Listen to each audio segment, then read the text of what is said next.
Bom, que ficou faltando das categorias, fui lá consultar meus alfarrábios, que eu tinha esquecido, é a categoria de posse. O que é a posse? Reparem como a posse, ela se relaciona, de uma certa maneira, com o hábito, né?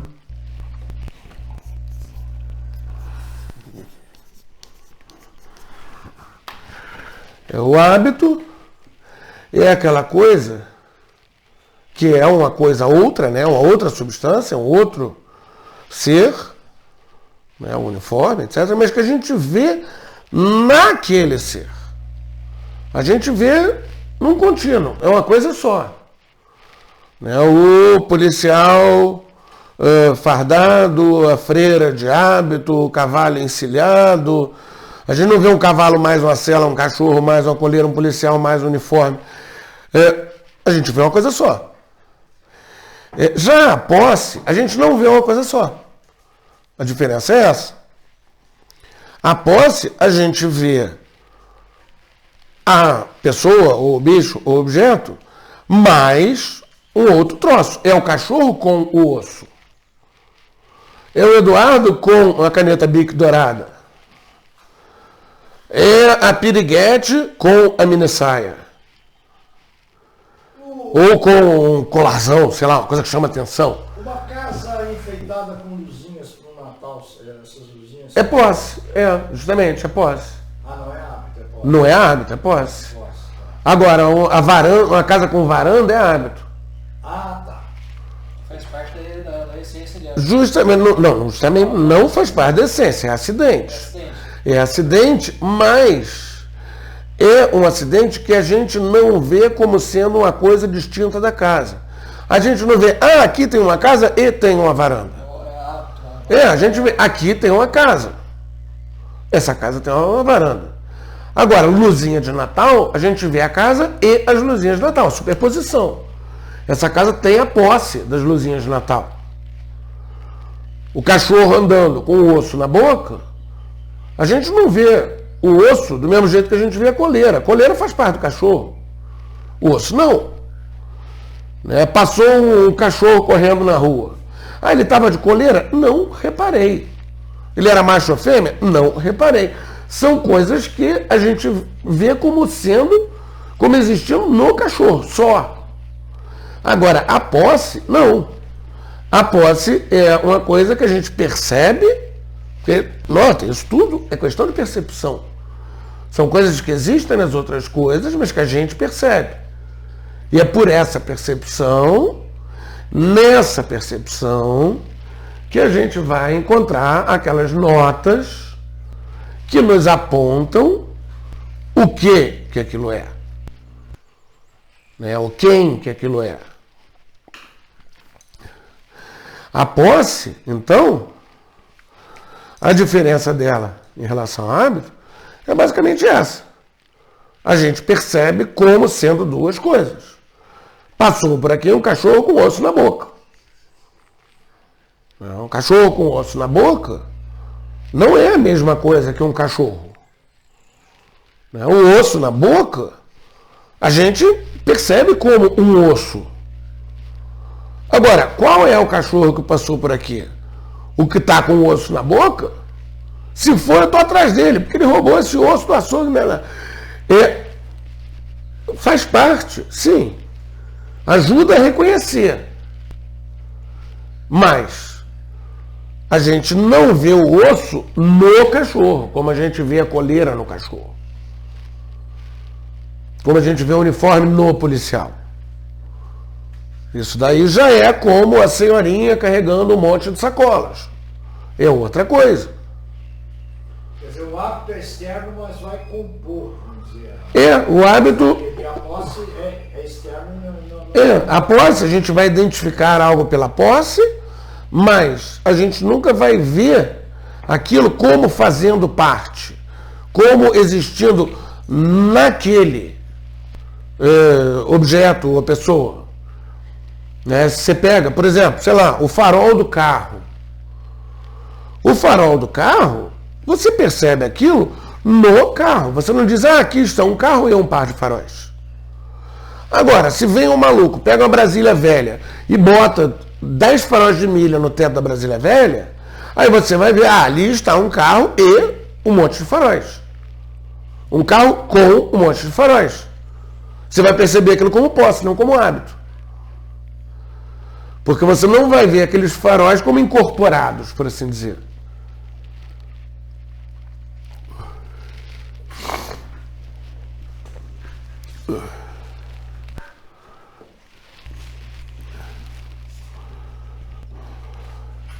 E isso também é uma coisa interessante, a gente pegou na outra aula, né, essa questão da identificação ou não da essência masculina e feminina, né, que assim, a primeira etapa desse movimento dito trans de hoje em dia, os caras pregavam que o sujeito teria um cérebro feminino e um corpo masculino, de alguma maneira. Só com um corpo masculino perfeitamente funcionando, capaz de ter filho, ficando careca, tudo peludo, etc. O que isso quer dizer?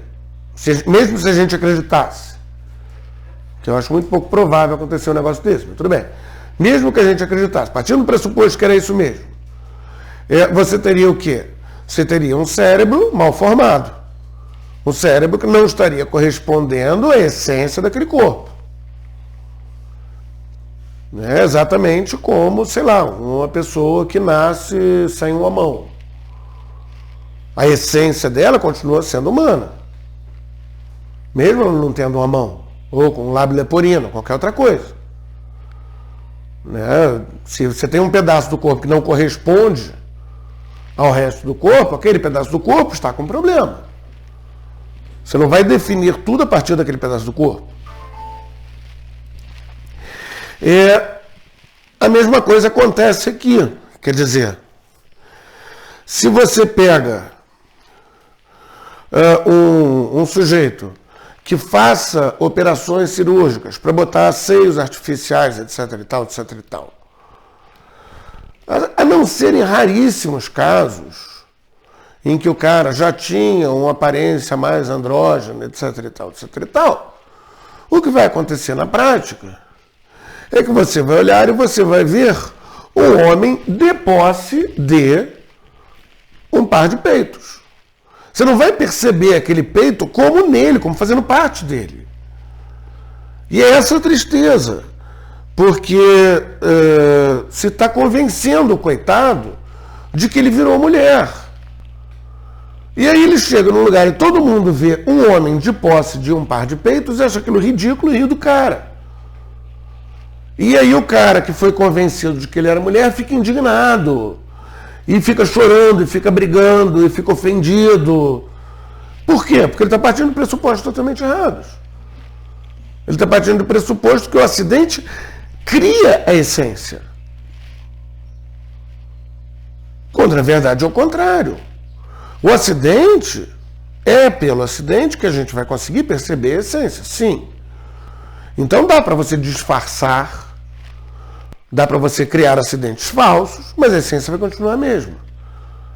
Uma coisa que se usa, acho que desde a Segunda Guerra, para dar aos aviões inimigos a impressão de que há grandes concentrações de armamento, os caras fazem tanques e canhões infláveis. Porque aí bota aquele monte de tanque inflável, de canhão inflável. Aí o cara passa de avião e ele é iludido pelos acidentes. E ele toma o que na verdade é um parente próximo de um balãozinho, uma bola de festa de criança, ele toma aquilo por uma arma. Ele cometeu um erro de essência. Quer dizer, você consegue disfarçar as coisas. Você consegue criar acidentes falsos. Mas você dar forma de tanque a um balão não transforma aquele balão num tanque. Você dar aparência feminina a um homem não o transforma em mulher. Você mudar o acidente não muda a essência. Você não está fazendo ali uma transformação. Você está fazendo uma mudança acidental. E aí, o que vai acontecer, no mais das vezes, é que a gente vai perceber aquilo em termos de posse. Né? Está aquele sujeito com o seu par de mamas, que são incongruentes, que são estranhos, tão estranhos quanto uma mulher barbada. Poxa, é evidentemente uma mulher, mas tem barba. É evidentemente um homem, mas tem um par de seios. Quer dizer, é posse. Está carregando, que nem o cachorro carrega no osso, na boca. Não consegue sequer chegar a esse nível do hábito, que a gente vê a coisa como fazendo parte, como existindo nele. A gente não repara naquela coisa como uma coisa diferente. Né? E isso é uma coisa, eu pessoalmente acho de uma crueldade sem fim. Você pegar uma pessoa psicologicamente frágil e ficar usando essa pessoa de boi de piranha, né, dizendo, olha lá, vai, você agora é mulher, vai, sem medo de ser feliz. Aí sai o cara todo esquisitão, todo durão, carregando um par de tetas, de vestidinho de chita, todo mundo olha e diz, meu Deus, é um homem de vestidinho de chita. Esse cara, ele está com 2 laranjas dentro do vestidinho, as laranjas estão por dentro da pele. Porque em todo caso são laranjas, não são seios. É tão evidente. Mas você pegar um cara que já tem problemas, um cara que já é fragilizado, e você dá força para o cara fazer um negócio que certamente vai fazer com que riam dele, eu acho isso uma crueldade, mas uma crueldade. A gente conversava isso vindo pra cá. É? Eu vou até intenção, até coloquei ela aqui agora. Pois é, né? Porque, poxa, o cara já é frágil. E você ainda bota o cara numa posição, assim, de vidraça, né? Você bota o cara numa situação... É que nem você pegar, sei lá, o Napoleão de hospício e dizer para o cara entrar no quartel e começar a dar ordens de todo mundo. O cara vai todo animado. Eu sou o generalíssimo Napoleão, soldados, sem tiro, né? Eu vou olhar para o cara. Assim... Por eleitos 2 deputados federais trans. 4. Um para um lado, outro para o outro. Eu sei lá, eu só vi a foto, tinha 4 lá. Um daqui de Minas Gerais. Essa aqui é mulher. Pois é, sim. E aí o que acontece? Você vai ver toda hora aparece um cara desse reclamando, chamando a polícia, não sei o que, não sei o que. Por quê? Porque não tem como forçar todo mundo a entrar na viagem do cara de que por mudar o acidente ele conseguiu magicamente mudar a essência. O que é que nem aquela história, né, do cara que o motor do carro disparou e o carro está sem freio, e, meu Deus, como é que ele vai fazer? Aí ele pensa rápido, quebra o painel, agarra o ponteiro do velocímetro e vai abaixando o ponteiro até o carro parar. É isso que o cara está fazendo. Né? Ele está pegando uma coisa que sinaliza, mudando o sinal e achando que mudou a realidade. Essa estrada é muito perigosa, vamos ter que tirar todas as placas de curva perigosa e botar placas de curva suave. Essa estrada agora estará segura? Não, é o contrário. O fim da pobreza e o aumento da classe média no início do governo Lula... Sim, porque passaram a considerar que classe média era partido. Ganha abaixo de tanto, acima de tanto, pronto. De um dia para o outro, você diminuiu milhões e milhões de pobres no Brasil. Não, outra coisa. Outra posse. No Brasil, infelizmente, nosso sistema educacional sempre foi uma porcaria.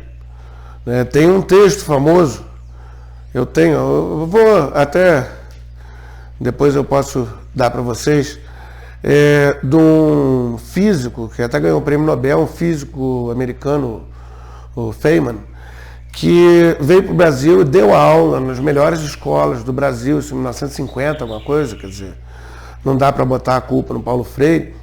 E aí ele escreveu um texto falando sobre como foi horrível, porque as pessoas tinham uma mentalidade, que é uma mentalidade positivista, em que não passava pela cabeça delas aplicar o conhecido à realidade.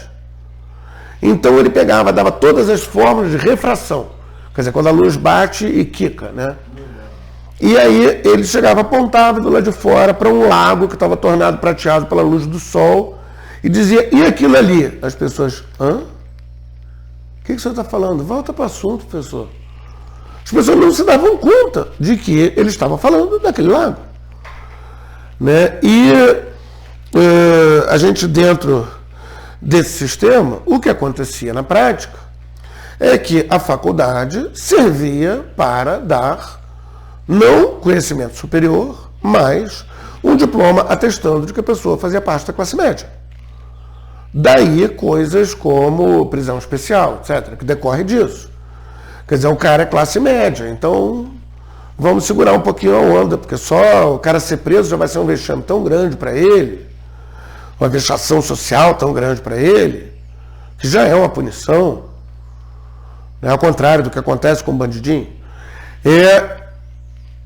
Aí, o que foi feito, o que o governo fez, o primeiro governo petista, deu facilidade de acesso ao que eram os sinais, as notas de pertencimento à classe média. Abriu um monte de faculdade, um monte de universidade, e com isso, evidentemente, baixou tremendamente o nível, porque assim, se o troço já era ruim, para quem tinha passado 12 anos na escola particular, o cara chegava lá e tinha aquele ensininho mal ou menos na universidade. Aí quando abriram para a galera que tinha passado esses 12 anos na escola pública e que era incapaz de ler um texto e entender o que estava dentro, o nível do ensino despencou a queda livre mais ainda. O que ele fez na prática? Em termos de economia, isso chama dumping, né? Você jogar muito de um produto no mercado, e aí isso faz com que o preço, jogar por um preço vil, por um preço baixíssimo, você leva à falência todas as opções. Ele fez o que ele fez um dumping de diplomas.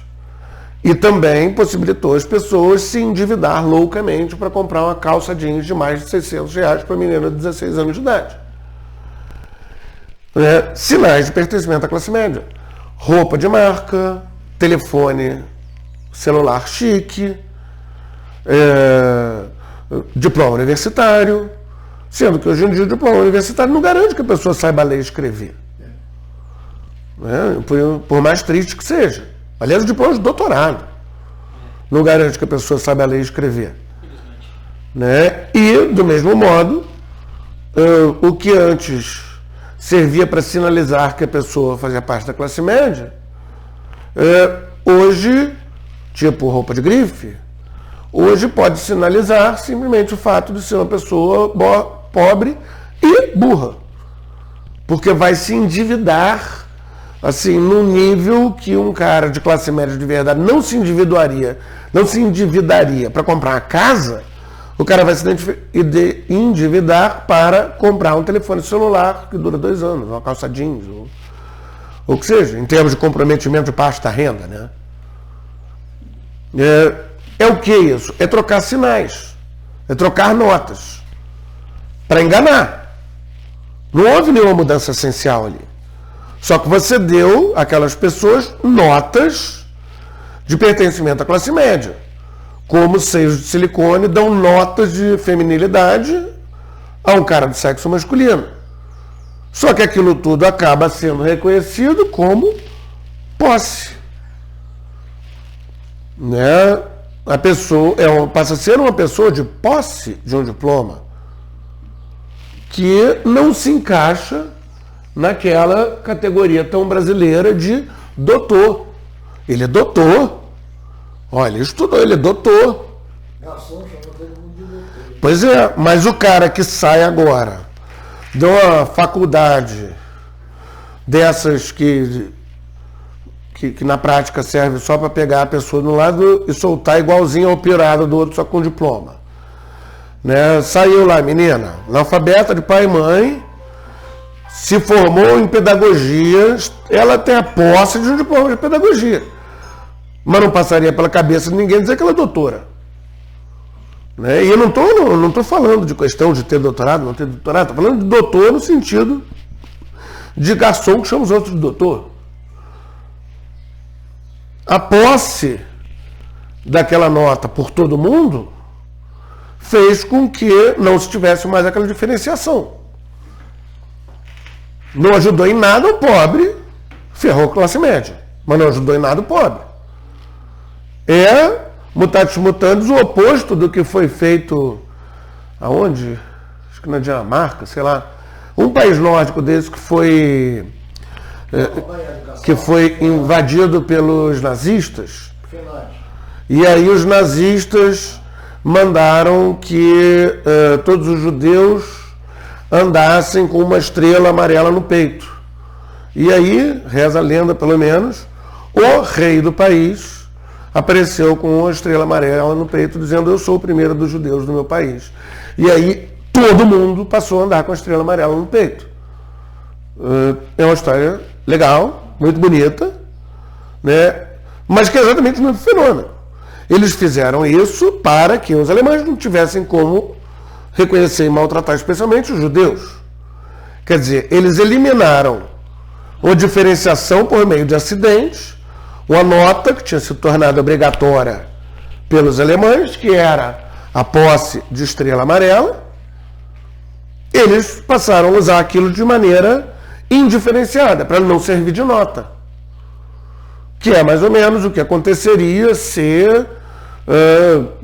sei lá, a coisa fosse mais além ainda, e ao invés de criar um monte de uninada por aí, o governo passasse a distribuir diplomas. Pronto. Vamos lá, todo mundo ganha um diploma, todo mundo é doutor. Pronto, ninguém mais é doutor. Todo mundo tem estrela amarela. Todo mundo é judeu, ninguém mais é judeu. Todo mundo tem peito, ninguém mais é mulher. Né? Assim, não dá mais para diferenciar. A ideia seria essa. Mas isso faria com que aquela posse daquilo mudasse a essência. Quer dizer, o rei se tornou judeu? Não. Ele fez isso justamente para eliminar a possibilidade de distinção. Mas ele não se tornou judeu. Do mesmo jeito que um homem com seios ou uma mulher que arranca os seios não passa a ser uma pessoa do outro sexo. Porque mudar acidente não muda a essência. No tempo que era proibido importar automóvel, né? Que tinha um monte de coisas que o nego fazia, de tirar a carroceria do Fusca e botar carroceria de Porsche, de Ferrari, de Mercedes, as coisas mais estapafúrdias. Continuava tudo Fusca. Era Fusca, igualzinho, sabe? Né? Por quê? Porque estava mudando um acidente.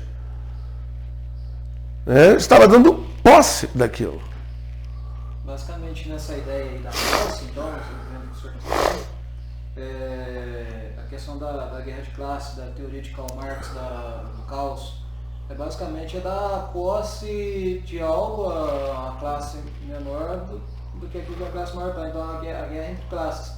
A classe menor, ela acha que ela tem que estar ali, ter o mesmo direito, mas, vamos dizer assim, cria um falso acidente para a classe menor, né? Cria esse falso acidente para ela achar que ela tem esse direito, para que todos sejam a mesma coisa. Só que no final não existe alguém que está acima dessa classe para distinguir.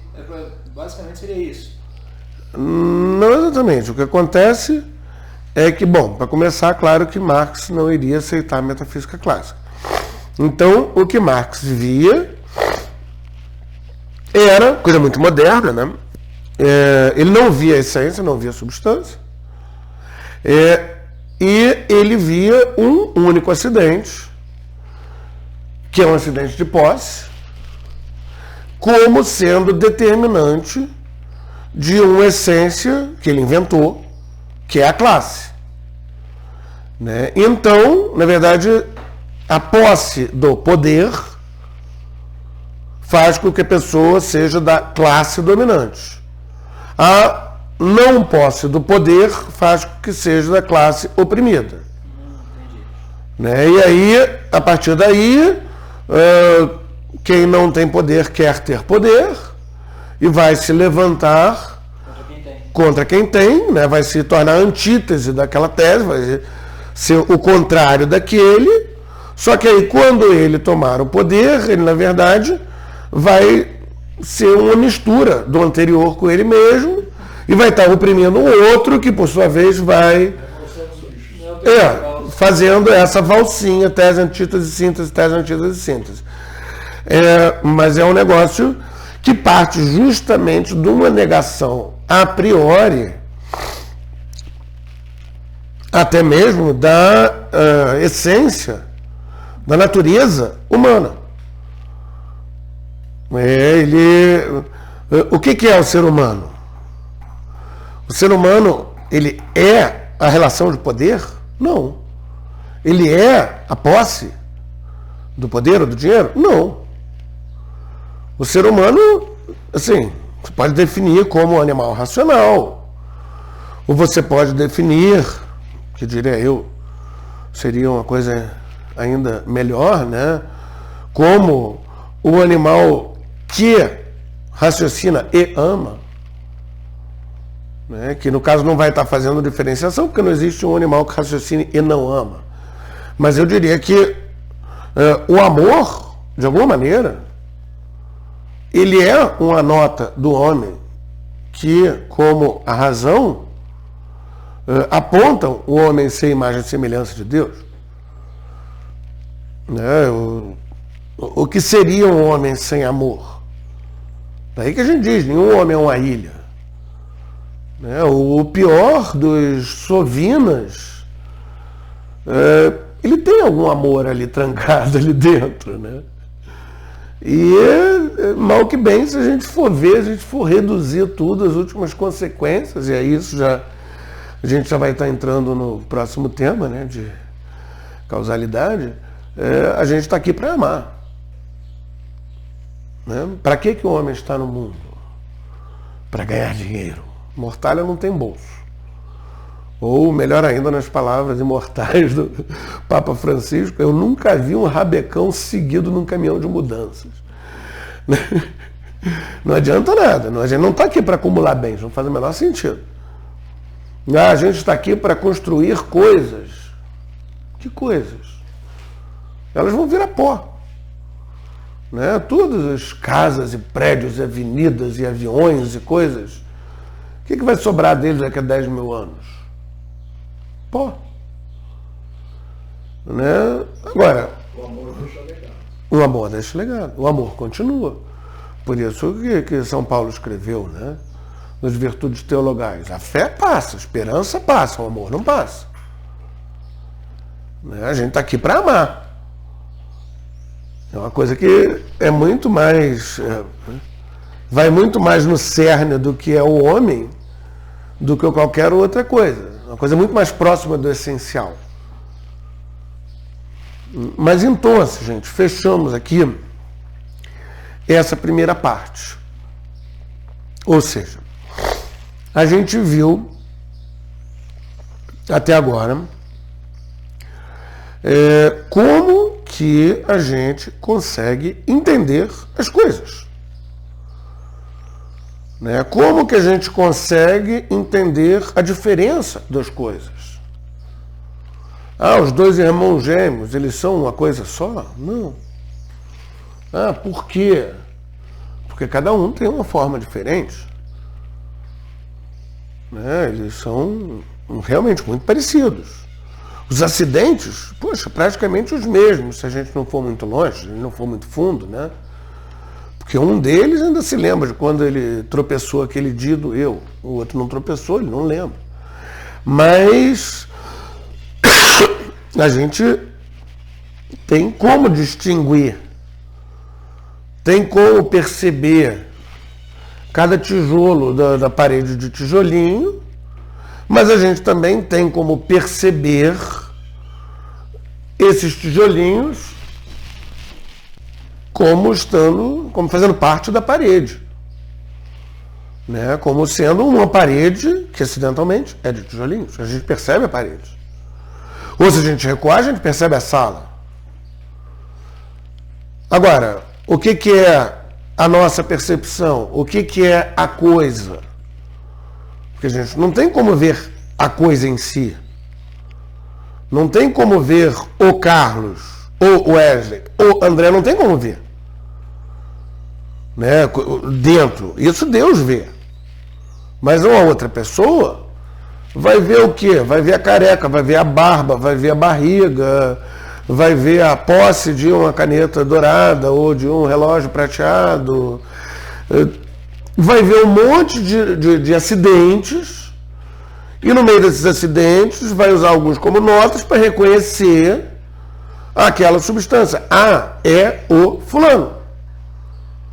Mas antes da gente reconhecer, não era o fulano? Claro que é o fulano, que era o fulano. Ai, meu Deus, sai daí, irmão. Show. Sai. Antes da gente reconhecer, já era o fulano. Depois da gente reconhecer, continua sendo fulano. O fato da gente reconhecer ou deixar de reconhecer não muda em nada a essência ou a substância. Ou a gente fazer um reconhecimento errado, não muda em nada a substância. Né? Se eu pego uma Brasília, tira a carroceria da Brasília e bota a carroceria de Porsche, assim, até ligar o motor e eu ver aquele barulho de Brasília, dá para passar por Porsche. De longe, no escuro, olhando meio assim, passa por Porsche. É Porsche? Claro que não. Ah, poxa, me enganou direitinho, com isso virou Porsche? Claro que não. Isso serve, então, para a gente conseguir entender isso, para a gente conseguir entender, por exemplo, aquele serzinho que está ali na barriga da mulher, com seu código genético próprio, crescendo quer dizer que está animado, como uma planta, pelo menos. Plantas crescem. Então, pelo menos, aquilo que uma planta faz, ele está fazendo. Mas se ele está fazendo aquilo, quer dizer que ele é uma substância, ele é um ser individuado. Não é o mesmo ser que a mãe, não é a mãe que está crescendo. É aquele nenenzinho que está crescendo. E por que eu digo que ele é um nenenzinho?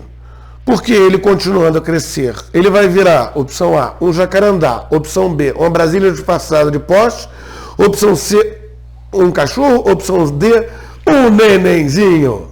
É claro que ele não vai virar um cachorro. É claro que ele não vai virar um jacarandá. A única coisa que ele pode vir a ser é uma criança. Por quê? Porque ele já é um ser humano. Ele é um ser humano no primeiro estágio de desenvolvimento, como embrião, mas já está crescendo. Se ele está crescendo, se ele tem essa função da alma vegetativa, é um ser vivo, é um ser animado. Coisas mortas não crescem. Alguém consegue fazer um tijolo crescer, uma pedra crescer? Não dá. Agora, o ser vivo cresce. Pode crescer devagar, pode crescer todo torto, mas cresce. E esse ser,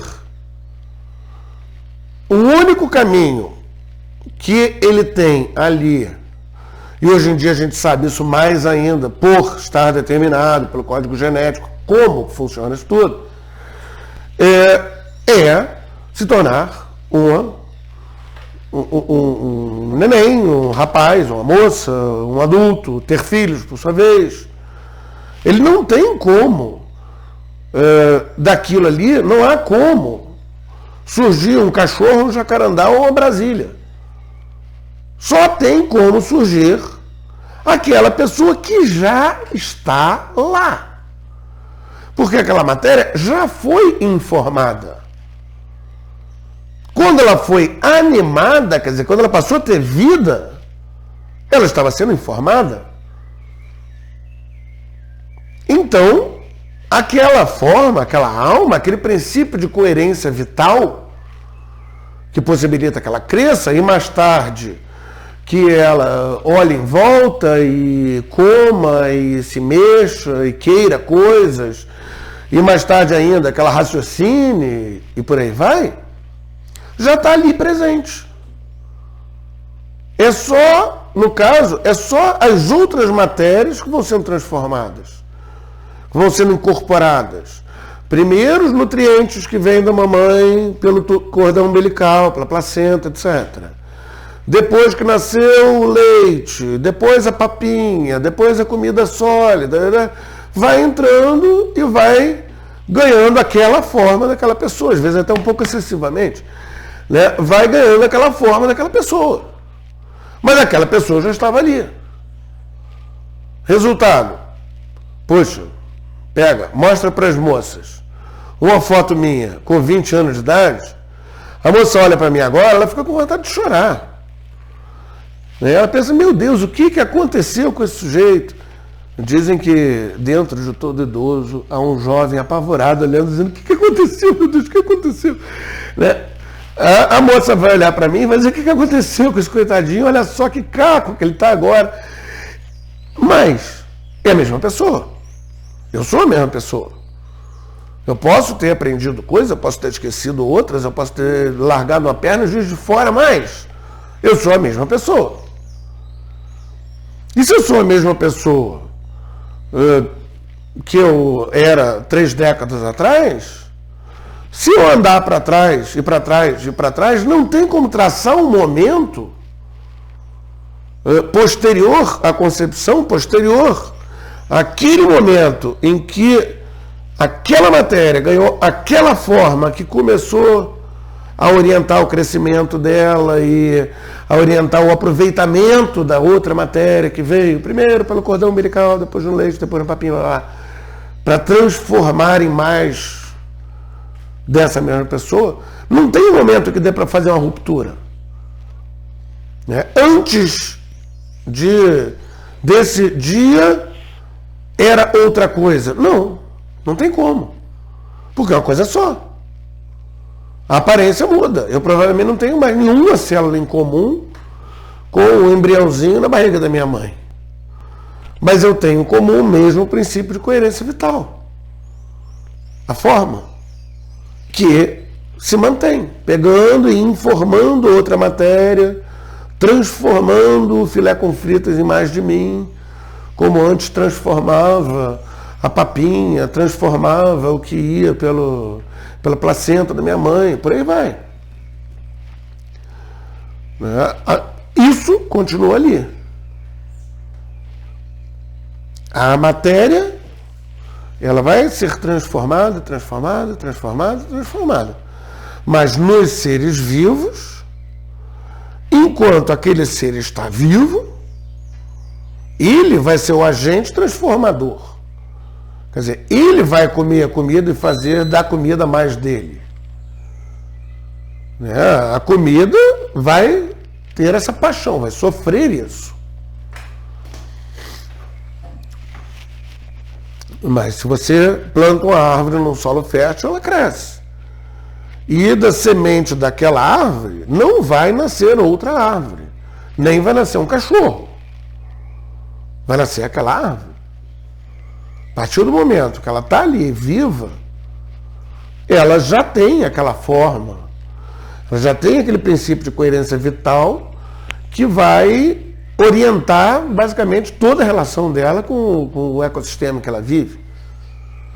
No caso da gente, a gente é só mais complicado, porque a gente consegue mentir para si mesmo, a gente consegue fazer um monte de besteira. Mas, no fundo, é a mesma coisa. Né? No fundo, nós estamos numa situação muito semelhante. Tá? Então, agora, tendo visto isso, a gente viu que todo mundo, tudo, muita coisa em potência. Mas essa potência, ela precisa ser atualizada. Quer dizer, ela tem que se tornar em ato, para que aquilo a gente possa dizer que realmente exista. A gente pega uma criancinha, ela é um escritor em potência, mas ela não sabe ler nem escrever. Então alguém que sabe ler e escrever tem que ensinar ela. Um pedaço de pau uma lenha pegando fogo em potência. Né? Estamos com frio, vamos acender a lareira. Olha, temos aqui uma peça de lenha. Se eu não tiver fogo, eu não acendo aquela peça de lenha. Do mesmo jeito que eu não posso acender o cigarro com um cubo de gelo. Sim. Precisa que alguma coisa já seja em ato para transferir, para poder atualizar aquela potência.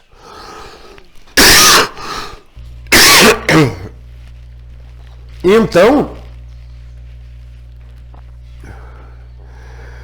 a gente vai tratar, portanto, agora, disso, de causalidade. Quer dizer, por que dentro deste cinzeiro há cinzas, mas não há cigarro? A gente já viu que o cigarro não tem como se acender sozinho. Ele precisa de fogo em ato para atualizar a sua potência de estar em brasa. Ele não tem como se acender sozinho, né? Agora, como é que funcionam essas relações? Né? Se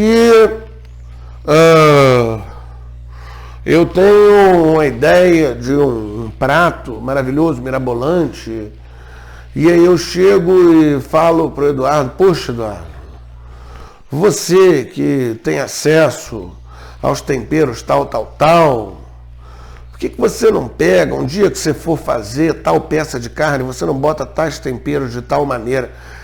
Aí o Eduardo vai lá e faz o negócio. E fica uma porcaria, claro. Foi eu que bolei. Quem é a causa do negócio? Quem é a causa daquele prato?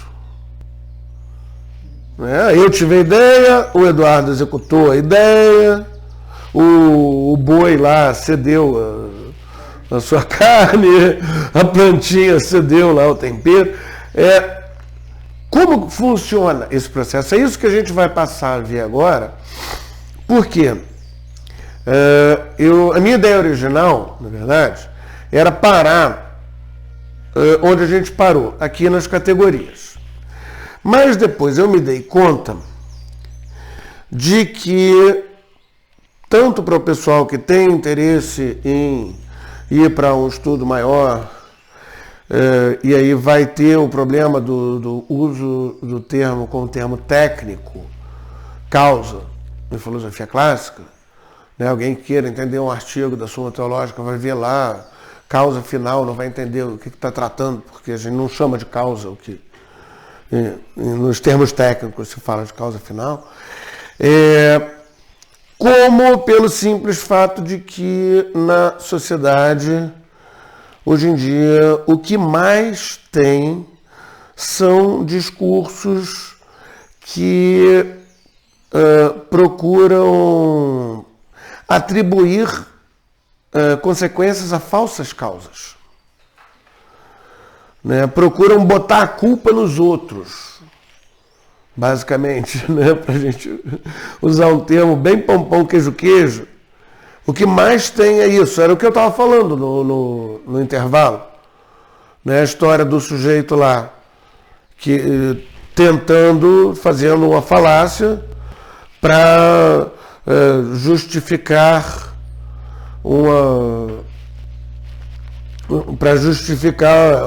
negar um direito às pessoas, tentando misturar as coisas para ele dizer: não, o que eles estão querendo fazer é outra coisa, a causa é outra. Ou seja, as pessoas usam isso. Às vezes por querer, mas frequentemente por, assim, ignorância mesmo. Por não saber raciocinar. Então atribuem falsas causas a um monte de coisa. Desde o sujeito que estava com aquela cueca furada no dia que o time dele ganhou, e aí ele passa a usar aquela mesma cueca furada todo dia de jogo, porque ele atribui a vitória do time à cueca furada dele. E convenhamos, é uma coisa perfeitamente delirante. Né? O crime é causado pela má distribuição de renda. O crime é causado pela má distribuição de renda. Ou o sujeito que dá uma surra na mulher e depois diz, olha só o que você me forçou a fazer, meu bem. Tudo isso são falsas atribuições de causa. Né? Ou desde o pensamento mágico lá do cara da cueca da sorte, vai fazer o time ganhar. Todas essas coisas são falsas atribuições de causa. Começou lá no Éden, né? Foi essa mulher que você arranjou para mim e o cara botou a culpa em Deus. Essa mulher que você arranjou para mim. Justamente, falsa atribuição de causa, então, é uma tentação, assim, que acontece o tempo inteiro. E eu acho que por isso é bom a gente ter pelo menos claro como é que funcionam essas relações de causalidade. Porque, por exemplo, há causas, tá? Isso eu estou adiantando um pouquinho, mas só para ter uma noção. Há causas que são necessárias, mas não são suficientes. Né? Por exemplo, para eu matar alguém a bala, eu preciso ter uma arma. Agora, o fato de eu ter uma arma não me faz matar pessoas a bala. Ou seja, é necessário para isso, mas não é suficiente para isso. Se eu matar as pessoas, alguma outra razão, além do fato de eu ter meios para tal, alguma outra razão vai estar em jogo. E, poxa, convenhamos, eu sou perito criminal. O que eu mais sei é jeito de matar os outros. Não precisa de arma para matar os outros. Tem um monte de jeito mais fácil. Né? Mas, não é o fato de que eu sei um monte de maneiras de matar os outros que vai me fazer matar os outros. E a mesma coisa vai ao contrário. Pode ter alguém que está louco para matar os outros. Mas ele não sabe que daria para matar usando tal coisa que ele tem em casa. Graças a Deus. Existe uma gradação de importância das causas. Por exemplo, eu acho que a vontade de matar alguém é muito mais forte do que o fato de ter uma arma. Mas não se trata de uma gradação de importância. Seriam, no caso daquilo acontecer, seriam tipos diferentes de causa. Né?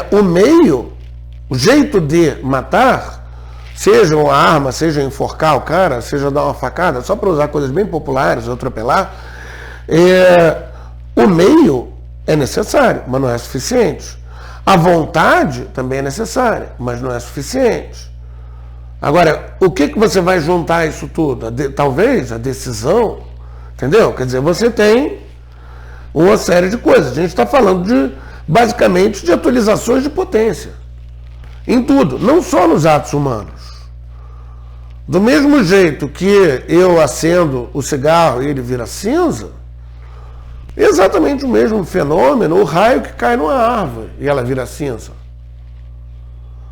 Né? E taca fogo na árvore, é a mesma coisa, é fogo atualizando a potência de combustão. Exatamente a mesma coisa. Ou, sei lá, erupção vulcânica que esquenta e comprime um negócio lá e aí cospe uma pedra de outro tipo. Né? Assim, não precisa ter um ser humano envolvido. Existem causas que não tem nenhum ser humano envolvido. Mas que acontecem. Por quê? Porque basicamente toda atualização tem uma causa. Toda transformação tem uma causa. Só que para a gente conseguir entender causa, Os tipos de causa... Tem uma causa ou tem causas? Tem uma causa e tem causas. Porque para a gente conseguir entender como é que causalidade funciona, a gente tem que parar para pensar um pouquinho nas coisas.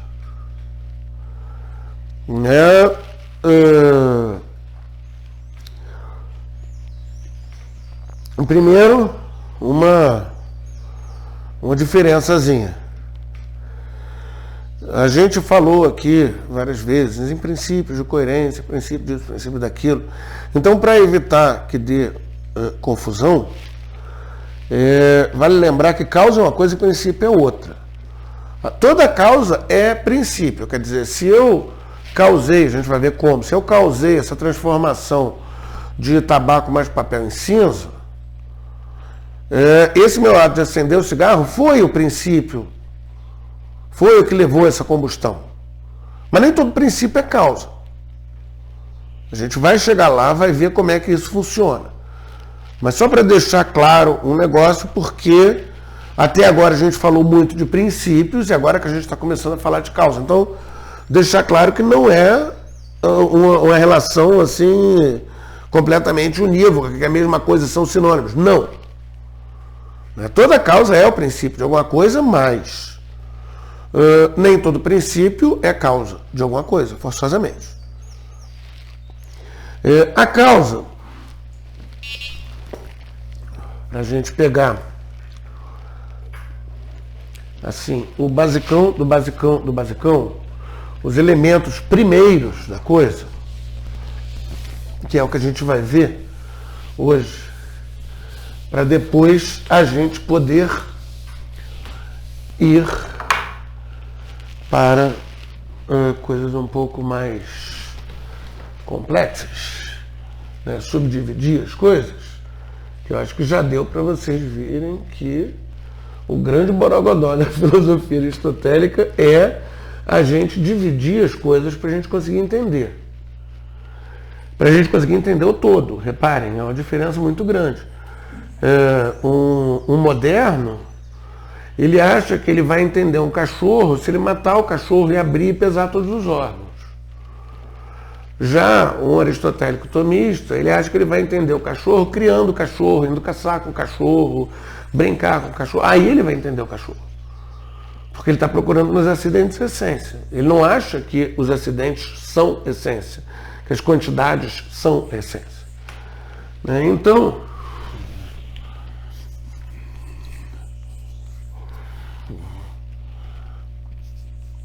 a causa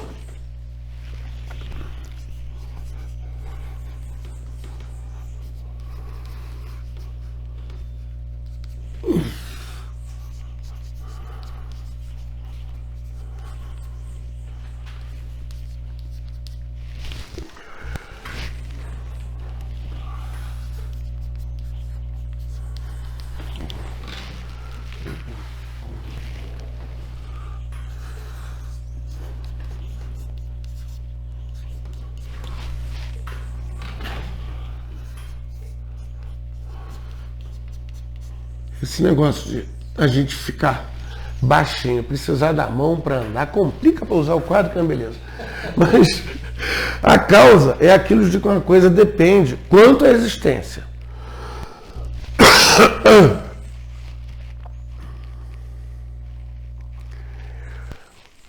Ou seja, essas cinzas aqui, a existência dessas cinzas, né? As cinzas são a coisa. A existência dessas cinzas depende de quê? Da combustão, do meu desejo de fumar um cigarro. São várias causas, na verdade. A gente vai ver como que a coisa funciona. Porque só lá no princípio da criação que a gente vai ter uma causa primeira única. Mas depois a gente vai ter toda uma inter-relação de causas.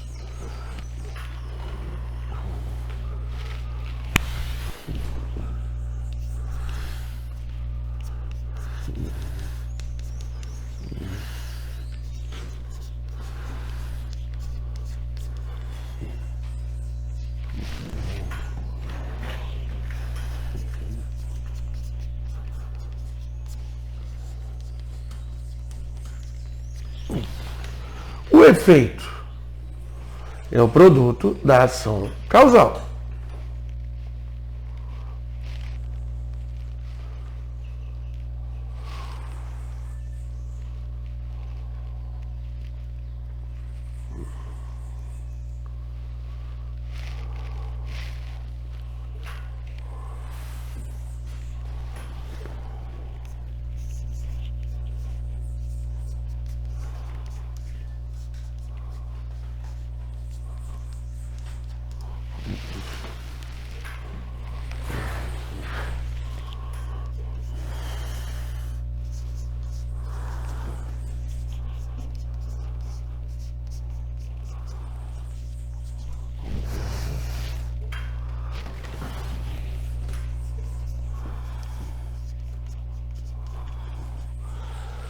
E a consequência é aquilo que resulta do princípio, que a gente viu antes, toda causa é princípio.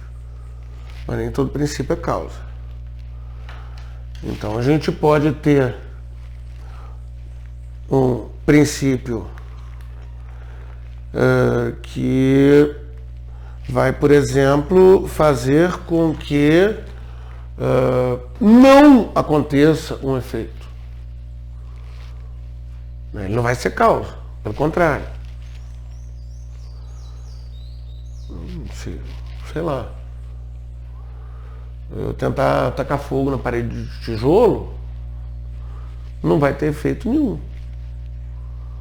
Por quê? Porque o tijolo é incombustível. Isso é um princípio. Na verdade, ele já foi. Ele vai ter. Vai ficar sujo, basicamente. Eu vou adicionar alguma coisa a ele, eu não vou transformar. Por quê? Porque ele já foi queimado. Na causa, no caso transforma. Justamente, não vai ter efeito nenhum. Não vai ter efeito. Por quê? Por causa de um princípio.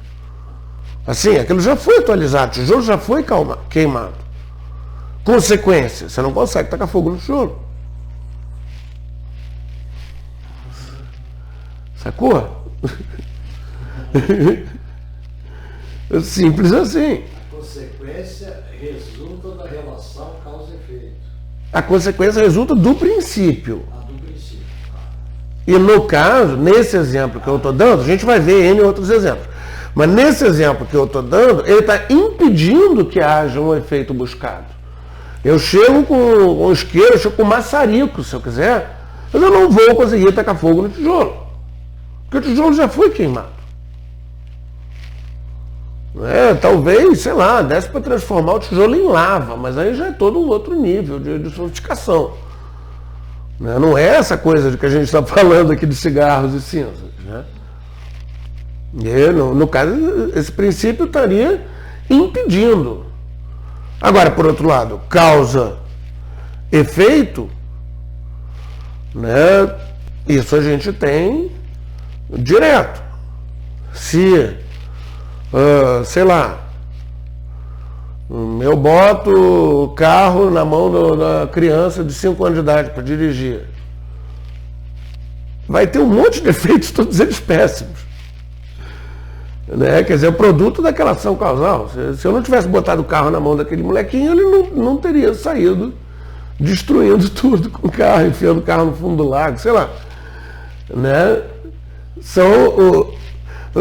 Quando a gente está falando de causa, a gente está falando de onde é que vem a existência de alguma coisa. Quando a gente fala de efeito, a gente está falando do produto da ação daquela causa. Quer dizer, aquela causa provocou aquele efeito. Se não fosse aquela causa, não existiria aquele efeito. Essa é a relação entre a causa e efeito. E é por isso que a gente tem que distinguir efeito de consequência, porque a consequência, ela não é necessariamente derivada da causa. Esse é o ponto. Por isso que eu falei. Nem todo princípio é causa. Essa consequência não é necessariamente derivada da causa. Mas ela pode acontecer. E a gente vai ver ao longo das próximas aulas como que funciona essa questão de causalidade. Né? E com isso a gente vai ter meios para entender melhor um monte de coisas que acontecem no mundo. Ou até para perceber que a gente não tem como entender melhor coisas que acontecem no mundo. Por exemplo, a gente estava comentando aqui como está mais quente nesses últimos anos. Né? Que em setembro costumava gear quase todo dia. Hoje em dia, em setembro, eu estou tendo que ligar ventilador para dormir. Ou seja, está havendo mudança climática? Está. Agora, quais são as causas dessa mudança climática? Mais ainda, qual é a importância de cada causa? Porque claro que não há de ser uma só. Será que realmente é a poluição dos automóveis e que tais? Será que ela é causa suficiente? Se assim, fossem desligados todos os motores, todos os automóveis na face da Terra, a mudança climática deixaria de existir, voltaria para trás, não aconteceria? Né? A gente começa a pensar sobre essas coisas, às vezes a gente vai ver que a gente não tem como saber. Uma coisa que a gente tinha certeza, porque todo mundo diz, poluição é o que causa, poluição é o que causa, poluição é o que causa. Aí quando você começa a pensar em causalidade, sim, e ter que entender o negócio, uma coisa depende quanto à existência. Será que esse calor desses últimos anos, esse inverno mais quente, depende quanto à sua existência dos motores, dos automóveis, da galera por aí? Quer dizer, existe uma mudança climática. Vamos partir da situação. Aí a turma da Igreja do Aquecimento Global dos últimos dias fica dizendo que a causa é antrópica, é o homem que emite gases de efeito estufa e é isso que causa a mudança climática. Mas há quem diga que até muita pretensão achar que o homem tem a capacidade de causar. Pois é, será que... É um fenômeno que depende de milhares de outras causas muito mais fortes, muito mais potentes. Uma explosão solar, uma coisa assim, né? Será que, aí a questão iria se colocar assim, será que a ação do homem é causa suficiente da ação climática? Quer dizer, só a ação do homem, sozinha, a mudança climática depende só da ação do homem, sozinha? Será? Mas ainda, será que dá para saber isso? Porque já houve outras mudanças climáticas em tempos recentes. Olha isso, você tem aquelas mudanças geológicas na Terra, de virar montanhas, continentes, isso aí é coisa que leva milhões de anos. Mas a mudança climática não. Né? A última grande era glacial foi há 10 mil anos. Eu sei que a revista Manchete nos anos 70 prometia a era glacial, estou revoltado que eu quero essa era glacial, até hoje não veio. Mas se a gente pega, então, quando a gente começa a pensar nesses termos, quando a gente começa a procurar entender causas, efeitos, consequências, a relação entre a causa e efeito, os tipos de causa, tudo isso, a gente começa a perder algumas certezas, ganhar outras absolutamente inesperadas. Por quê? Porque a gente está orientando o raciocínio para a gente não cair em armadilhas, basicamente. E é isso que a gente vai continuar fazendo. Só que eu estou vendo agora a hora, o pessoal tem hora, a gente não pode continuar muito mais. Mas... Só uma última pergunta. A gente poderia dizer que o efeito, geralmente, mais das vezes, é gerado por uma ou poucas causas e que a consequência seria um efeito indireto, né? Para que haja consequências, seriam necessários geralmente uma quantidade maior de causas? Não, nada a ver. Não tem nada a ver, numericamente falando, nada a ver. Pode haver uma e pode haver várias. Assim, em geral... A consequência depende do princípio. A consequência resulta de um princípio. E nem todo princípio é causa. Nem todo princípio é causa. O efeito, ele é o produto daquela ação causal.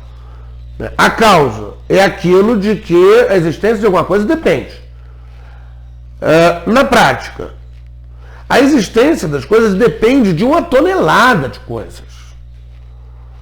A existência do bebê na barriga da mamãe não depende só de papai e mamãe terem resolvido fazer aquilo, mas depende da saúde da mulher, por exemplo. Sei lá, uma mulher que esteja passando fome, ela fica infértil. Porque a pessoa que estuda acidentes de avião, né, sempre diz que o acidente nunca tem uma causa só, é uma conjunção de diversas causas que coincidem de acontecer mesmo que no mesmo momento, e aí... não, mas mesmo que seja um troço causado, mesmo que tenha uma bomba que tenha arrebentado um buraco de todo tamanho no avião, vai ter uma sequência de coisas que vão acontecendo, que vão causando outras. Né? Um buraco igual aquele, numa outra circunstância, talvez o cara tivesse conseguido pousar. Aconteceu? Pois é.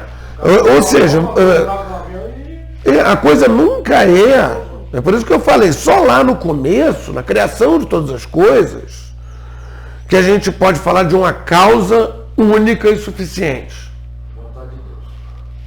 Agora, hoje, tudo ou mais, a existência de qualquer outra coisa, depende de uma tonelada de causas diferentes, que vão agir de maneiras diferentes, em ocasiões diferentes, e é isso que a gente vai ver.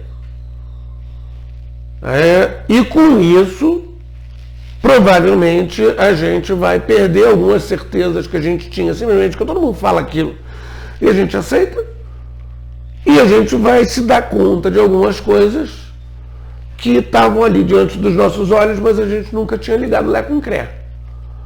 Né? É por isso que eu acho importante a gente estudar também causalidade. Tá? Então vamos deixar isso para a próxima aula, porque vocês têm hora. Né?